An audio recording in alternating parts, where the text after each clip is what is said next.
Welcome to Mom on Purpose, where it's all about helping moms overcome challenges and live their best lives. My hope is by being here, you are more inspired to become the mom you were made to be. I'm Natalie, your host, a wife, boy mom, dog mama, Chicagoan, and former lawyer turned professionally certified coach. If you're here to grow, I can help. Let's go. Hello, my beautiful friend. Welcome to the podcast. I am so happy to be here with you today. We are going to be talking about one of my favorite topics that I coach on so much, which is the pressure to do it all. Can you relate to this? I personally can. It just sounds like I have a lot going on. I feel so much pressure to do more than I'm already doing. I never feel like I'm doing enough. I don't know if I should be doing more for my kids. And then we kind of look externally to determine that. What are our neighbors doing? What are our peers doing? What do we see on social media? And then we fall into the comparison trap, and then we make that pressure worse. And where is it coming from? Our mindset, of course. So that's what I want to talk with you about today. Let's just dive in. How do we solve this? How do we feel better and really reduce the pressure that we feel to do it all? I think the solution has several parts. So let's just start off with part one, which is identity. When you make your feelings part of your identity, it becomes so much harder to change. And what I mean by that is just calling yourself an overwhelmed mom. So if you say, I'm an overwhelmed mom, or if you identify with that, it's going to be a lot harder to change and reduce that overwhelm and have fewer things to do and feel content and rest and all the things that we want. It's going to be harder if you have this identity running in the background, I'm an overwhelmed mom. So the very first thing you want to do is notice what is the identity that you're creating for yourself. And you've probably done it on default. And the work here is to decide intentionally what identity you want to have for your sake. So you, my friend, are not an overwhelmed mom. You are a mom who feels overwhelmed from time to time. So start practicing that separation. When you separate out your negative feelings from who you are, there's like this relief almost. There's relief because you allow yourself space to feel your feelings without making them a part of your identity. You can say to yourself something like, I feel overwhelmed, but that's not who I am. I am an amazing mother and I am the leader of this family and my capacity is constantly expanding. You can come up with mantras and thoughts that create this mindset that allows space for you to feel however you're feeling, because your feelings are valid. But my friend, they are not who you are. You feel overwhelmed. That is valid. Your feelings are valid. Validate yourself. Place your hand on your heart and say, my feelings are valid. I feel overwhelmed. And then add on, but that's not who I am. I am, and then fill in the blank with however you want to decide and define who you are. You get to decide who you are. Don't let negative emotions that come up throughout the day from that primitive brain of yours become your identity. Separate out those negative emotions, the overwhelm, the irritation, the frustration. Separate out all of those negative emotions from who you are and decide on purpose who you are. That alone is going to have an amazing influence in the way that you think about how much you have to do. So that's part one, identity. Part two is ownership. There is nothing that you have to do. Did you know that? You're like, Natalie, that's not true. I have to pick my kids up from school. That is not true. Did you know you don't have to do anything? You do not have to do one thing ever. This doesn't mean you don't want to. I'm sure you want to be the mom who picks up her child from school. But if you have the dialogue running in your mind that I have to go pick up my kids from school and you don't feel like it's your choice, it's so disempowering. And then you become a victim of your life. You become a victim of motherhood. So I just want you to notice you always have agency. You always have the self-control to decide what you want to do and what you don't want to do. You could quite literally sit in bed all day. You're not in a war zone. You're not being held hostage. You have a lot going on in your life because you want to have a lot going on. And I'm the exact same way, and I can totally relate to not wanting to take ownership. So I just want you to know that I'm giving myself this advice here too. And I do give myself this advice, and it really does reduce the pressure to do it all. So in my mind, I just quit all of it. And I tell myself the truth. Oh, I'm doing it because I want to do it. The example I often give inside the Mom on Purpose membership is with a baby. So in the middle of the night, when the baby wakes up, we often tell ourselves, I just want to sleep. I don't want to get up with the baby. And those thoughts create such a disempowered mindset. We feel like we're the victim of this baby's night wakings. And it's just not true. The truth is, you want to get up with the baby more than you want to sleep. How do I know? Because that's what you're doing. It's just harder than you thought. So I frequently tell myself this whenever I have to get up in the night with my kids. I say, I want to be the mom who gets up in the middle of the night with my kids, even if it means I get less sleep. That's harder than I thought it was going to be, but that's also who I want to be. That's the truth. And when you own that, when you take ownership over your actions, you feel so much more empowered. So just know that anything you do is because it's what you want to do. And when you train your mind to see that and own it, it is life-giving, because then you no longer feel like you are at the effect of your life. You don't feel like you are a victim of your life or of motherhood. You really feel so much more empowered. And you can still give yourself space to know that it is hard, but you're choosing this hard because you know in your mind you don't have to do any of it. Part 3 is your mindset. This is similar to taking ownership. I think ownership is its own mindset, but I wanted to separate these out because I think depending on your specific thoughts, your specific mindset, kind of deserves its own category here. So I think that based on the clients that I've coached, there are a number of different mindsets that you might have that create this pressure feeling that you need to do everything. The first mindset is time scarcity thoughts. And those sound like, I don't have enough time. I don't have time for this. There's never enough time for me. I never get me time. Any thought around time that feels negative and disempowering to you is a time scarcity thought. And your brain has such a good reason for thinking those thoughts. I never want you to be mad at yourself, but I also want you to feel empowered to know that you can change that mindset. You can decide, I have enough time to scroll social media. I have enough time to drink a glass of wine. I have enough time to online shop or watch Netflix or whatever it is. And so I want you to do those mindset turnarounds, those mindset shifts, so you feel empowered by time. So you feel like you are using your time exactly how you want to be using it in this season of life.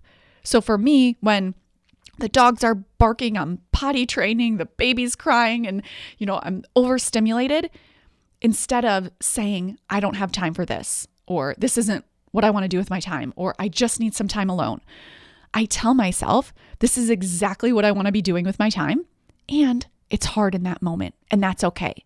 So a huge part of this is coming up with a better mindset to support you and validating how you feel through the process. Because you're a human, of course you're going to feel a little bit overstimulated. But when you zoom out and you think about your purpose and how you want the exact life that you have, it is actually something that will increase your capacity. Like, I feel so much stronger and empowered in my everyday life. And I rarely feel the pressure to do it all because I am applying this mindset work. So time scarcity thoughts are kind of the first bucket. There's another bucket of thoughts that I think go under the mindset category, which is the mom guilt thoughts. When you feel like you are not enough, when you are failing like a mom, when you should be spending more time with your kids, or the time that you do spend, you don't think you're spending it well, or you're distracted or on your phone, or maybe you're sad or you're struggling with, some diagnosis or even just an injury, and you have these mom guilt thoughts, that mindset can create a lot of pressure, and you can totally change your mindset. I never want you to think thoughts that you don't believe, but I'm telling you, my friend, you can think really empowering thoughts that feel connecting to you and connecting to your kids. And the way that you do that is you identify the thoughts that you have. So if you feel like You're constantly failing as a mom, something that comes up all of the time in coaching. Do you want to think that? What are you basing your success as a mom on?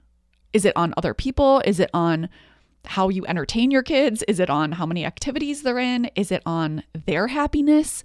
When you clean up how you evaluate yourself, and when you start evaluating yourself based on things you can control, and you make room for your humanness, and you say, oh yeah, I'm a human mom. I have repair. Of course, sometimes I'm not going to give them my full attention. Of course, I have other roles. I want to have other roles, like friend, like wife, like colleague, or whatever your other roles are. And when you start to see that mom is just one of your roles, and you personally get to decide how much time, money, energy, space you put into that role, you will feel so much more confident, because you will stop looking to other moms to decide what you should be doing, and you'll feel so much more connected to yourself. And then when mom guilt comes up, you'll give yourself validation, because you are a really great mom and you're a human mom. So cleaning up those mom guilt thoughts will really help you make better decisions for your family and relieve some of the pressure to do it all. I'll give you a specific example from my life. I am asked often when I'm going to sign up my son for school, and he turned 2 this year, and I don't want to sign him up for school yet. And so I did a lot of work around mom guilt, thinking like, should he be in school already? Is he supposed to be in school? Why does everyone else have their really young kids in school? Am I doing something wrong? And it was all sort of this primitive brain thought pattern spiraling about, me just wanting to be included and validated. And once I realized that, and that there is no right decision with respect to putting a 2-year-old into school or not, then I felt so much more empowered to make the decision that was best for our family and my son and what's going on in our lives right now. And then that meant I had so much more space to validate what other moms were doing and remind myself my life isn't supposed to look like her life. My kids aren't supposed to be like her kids. And then I felt so much less pressure to sign my son up for school right away and make the decision from a really empowered place. The same thing goes with all the different activities. By the way, you can get inside the Mom on Purpose membership for less than it costs to send a 2-year-old to swim lessons. I was blown away by this. I was like, wow, I really do keep it at a price that I think is so accessible to so many. And it was just a reminder of that as I signed my son up for swim lessons. And that was something that I wanted to do, not from a place of I should be doing it. So just be careful if you are shoulding on yourself. It's a cognitive distortion when we should on ourselves based on kind of that negative mom guilt space. So you want to clean that up so that you can make the decisions that are best for you and your family. Another category of mindset thoughts that contribute to the pressure to do it all are mommy martyrdom thoughts. Mommy martyrdom is this sense that you need to do everything for everyone always. It's needing to do everything you mentally, emotionally, and physically can for everyone in your family, even at your own expense. So this means that you are willing to sacrifice to your own detriment. And I don't mean, in those like emergent situations. Of course, from time to time, even consciously, we all want to make sacrifices for people we love. But I'm not talking about that. And I think you know that. I'm talking about the everyday life, the in and out of the logistics of motherhood, where you are giving constantly and consistently at your own expense.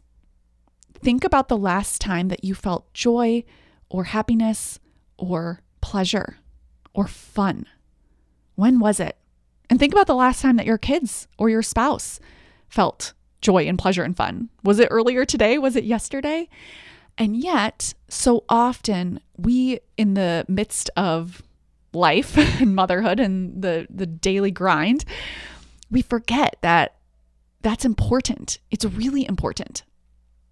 And if you just think about your identity and your mindset. And if you have this mindset that it's my job to do everything for everyone always, even at my own expense, then you will constantly feel like you're never doing enough and have this pressure to do it all.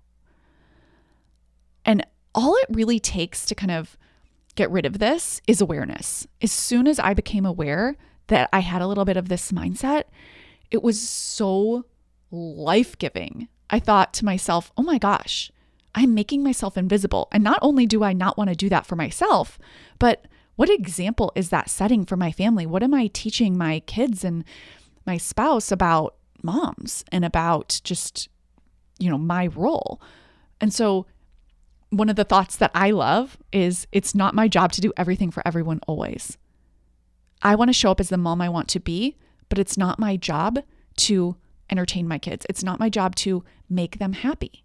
Now, that does not mean that I'm trying to make them feel frustrated or negative emotion. I just don't take their happiness on as my responsibility. Instead, I want to show up as the mom who I want to be, which is loving, connected, respectful, sturdy, strong. There's lots of other positive emotions, but this puts me into a state of feeling so empowered because it focuses on what I can control. If I am in that martyrdom space, it's constantly giving from an empty cup. It's, self-sacrifice as my life's purpose, constantly feeling depleted without ever taking care of myself. And that's sort of the extreme of it. And I think it's sort of like a spectrum. So just check in with yourself and notice if you have this identity, if you have this mindset that it is your job to do everything for everyone always. Just repeating the mantra, it's not my job to do everything for everyone always. I get to decide what I do and don't do. And this is the kind of mom I want to be. That mindset shift is a game changer. And all of a sudden, you can give yourself a little bit of space. Even just 10 minutes of joy every single day for yourself can be the start of kind of breaking this mindset pattern. Depending on kind of the category of mindset thoughts that you are having that are creating this sense of pressure to do it all, that will influence the next believable thoughts that will be most helpful for you. But I don't want to leave you hanging. I want to offer you some thoughts that you might find helpful. And how I like to think about these thoughts is setting a mindset intention for the day. So it's very easy to wake up and jump right into that low grade energy of the to-dos for the day. But what is just as easy and doesn't take a lot of time is to set an intention of what you want to think about the day. For example, you might think, I don't need to earn my rest. Today, I am worthy of feeling joy. Rest benefits my mind and my body. I matter and my wants matter. Today is going to be fun. I'm the decider of what I do each and every moment. I get to decide what I do with my time. It's not my job to do everything for everyone always. I will create space for 5 minutes of time where I enjoy being with myself. These are just a few thoughts that I sort of came up with off the top of my head. They may or may not resonate with you, but the point is for you to just have some examples of what might really work. And the best thoughts will come from you. So come up with a next believable thought that you can think and practice that as an intention every single day. Smile, say that intention in the morning, and commit to repeating it in your mind. Mindset really is a decision to put that primitive brain in the back seat and intentionally decide how you are going to think. Okay, part 4, moving on to stillness. If busy is your drug of choice, then rest will feel stressful. This is so important. I've mentioned this before, but I want to say it again. I'll never forget when one of my clients said, Natalie, I realized that it was my mindset creating the overwhelm when I thought back to how long I had felt overwhelmed, and it was decades. So even throughout college and her career transition and becoming a mom and every season of life that she's been in, she has identified as someone who creates a lot of overwhelm for herself and this pressure to do everything for everyone always. And what really was a game changer for her was awareness of this, to stop the busy, to stop the overwhelm, to be still. And the way that you do this is you build up to 10 minutes of silence every single day. This is going to feel really uncomfortable, my friend. I can't tell you how many clients say, I'm doing this and it doesn't feel good. It doesn't feel pleasurable. And I say, yes, that's the point. Because remember, if your body is used to feeling busy, it actually prefers that feeling. Even if intellectually and consciously you're saying, no, I don't want to be busy. Your body feels very uncomfortable resting and being still. So you have to train it.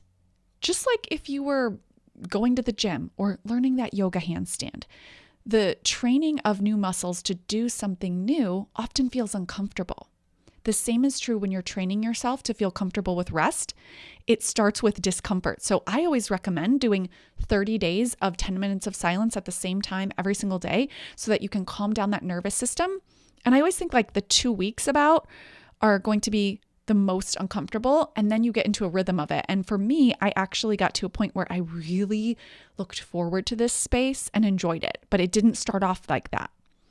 So I do think that if you are constantly feeling overwhelmed or like there's just a lot of pressure to do everything for everyone always, you'll know this if your thoughts are something like, I just have a lot going on. There's just a lot in my life right now.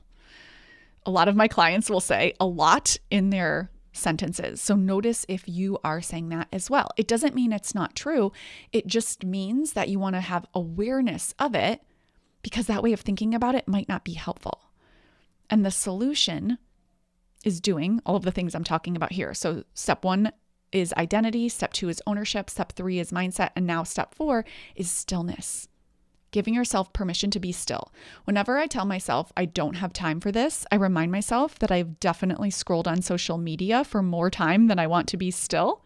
So if you're doing 2 minutes of silence to start, for me, it sounds like, well, I've definitely scrolled for more than 2 minutes. So I certainly have 2 minutes to sit in silence. Because for me, intellectually, I want to sit in silence and stillness more than I want to scroll on social media. But as you know, it feels really pleasurable to get that dopamine hit when we open our apps. That Instagram app gives me that dopamine hit. And unlike sitting in silence, I get that instant pleasure hit. So when I know that, it makes it much easier for me to do the work. And it is work, but it's so worth it, because what you're doing is you're training your body to get comfortable doing nothing. You do not need to earn your rest. I love reminding myself of that. I don't need to earn my rest. When I remember that, I just sit on the couch for like a minute or two here or there, and it feels amazing.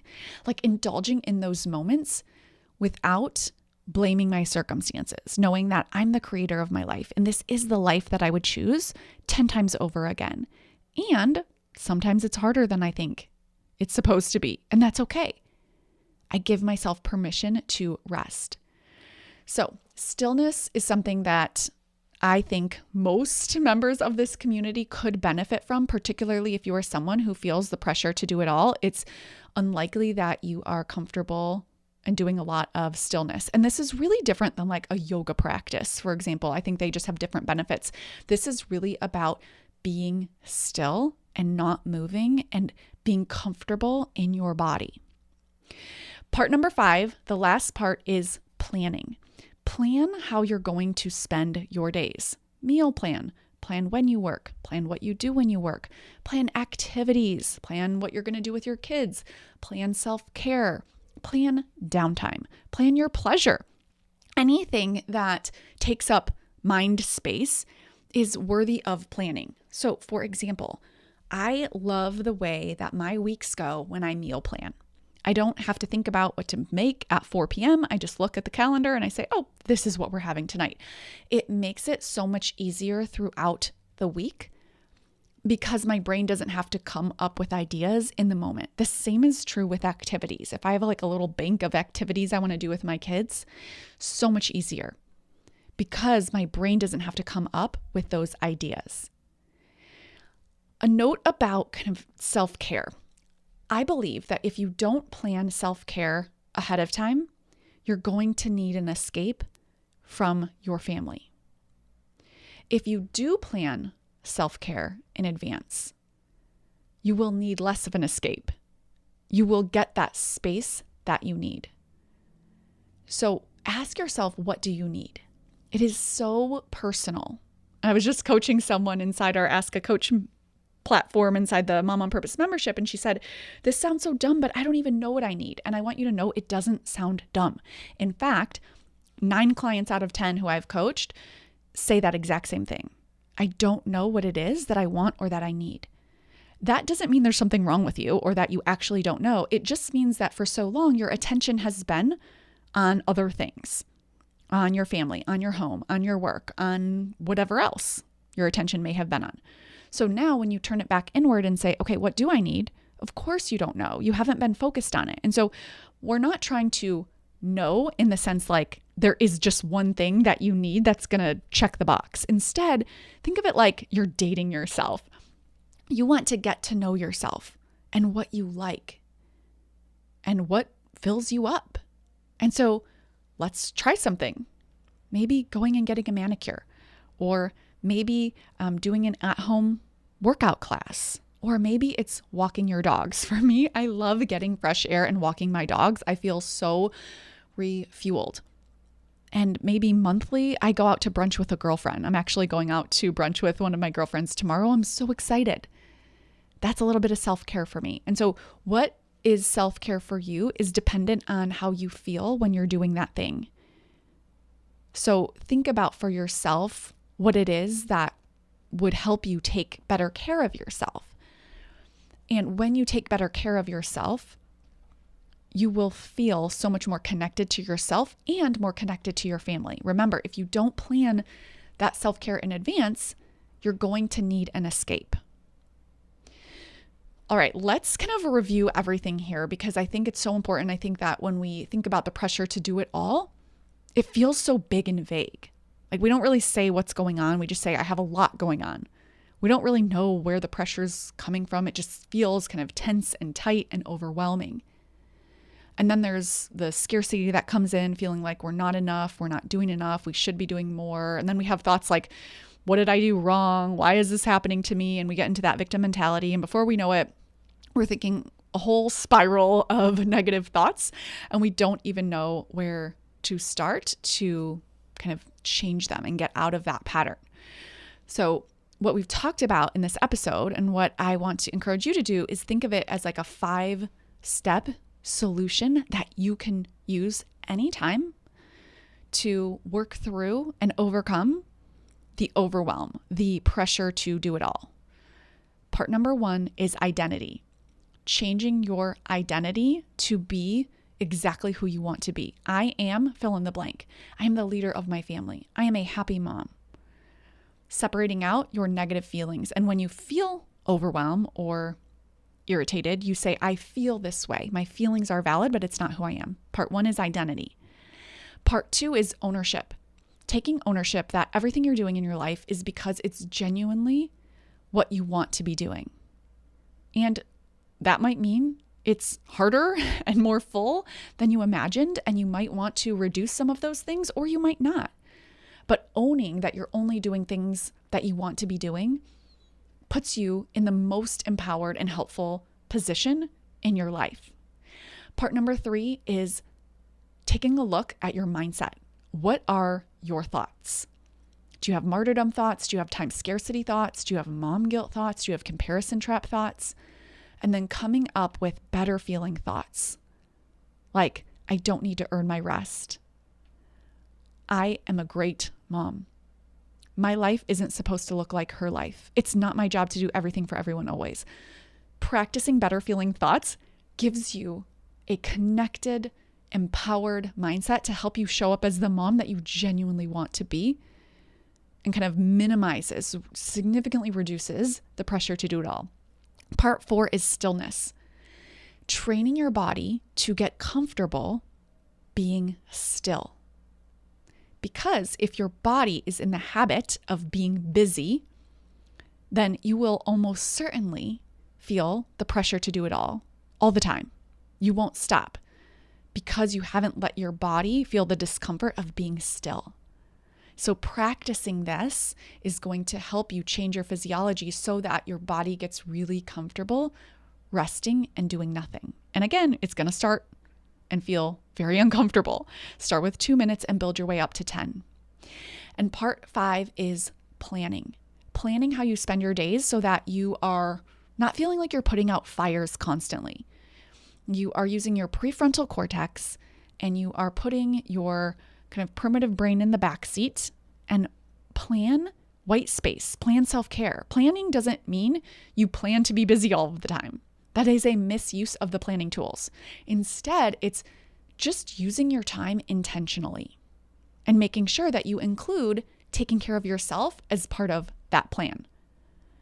This is one of my favorite topics, I think particularly because I am someone who does like to create a full life.